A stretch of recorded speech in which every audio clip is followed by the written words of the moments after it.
আজকে বানিয়ে ফেললাম আলু পকোড়া।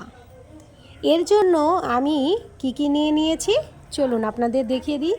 আমি এর জন্য আলুটাকে একদম আলু ভাজার মতো কুচি কুচি করে কেটে নিয়েছি, খোসা ছাড়িয়ে।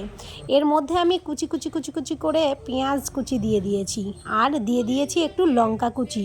যেহেতু বাচ্চারা খাবে তাই লঙ্কার পরিমাণটা অল্পই দিয়েছি। আর এর মধ্যে দিয়ে দিয়েছি পরিমাণ মতো লবণ এবং বেসন দিয়ে ভালো করে এটাকে সুন্দরভাবে ম্যারিনেট করেছি। ম্যারিনেট করার পর আমি 5 মিনিট রেখে দিয়েছিলাম।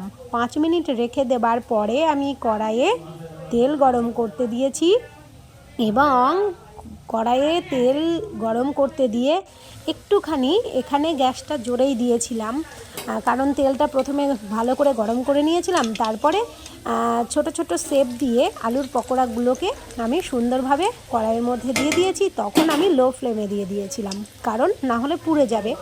তো সেই কারণে দিয়ে দেওয়ার পরে এগুলো লাল লাল করে সুন্দরভাবে ভেজে নিয়েছি।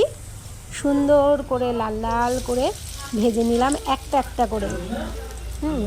তো ডুবো তেলে একটু ভাজলে পারে বেশি ভালো হয়, ভাজাটা ভালো হয়। দেখুন আমি ভেজে ফেলেছি, কত সুন্দর দেখতে হয়েছে।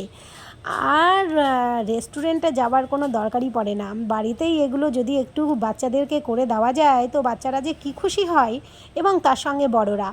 বিকেলবেলা চায়ের সঙ্গে তো এটা দারুণ যায়। এর সঙ্গে আমি টমেটোর সস দিয়ে গরম গরম পরিবেশন করেছি, এবং দেখতেও সুন্দর হয়েছে, খেতেও দারুণ মুচমুচে হয়েছিল। এত টেস্টি হয়েছিল যে কি বলবো। তো আপনারাও বাড়িতে এটা ট্রাই করে দেখবেন, লাইক শেয়ার কমেন্ট করবেন, একটুখানি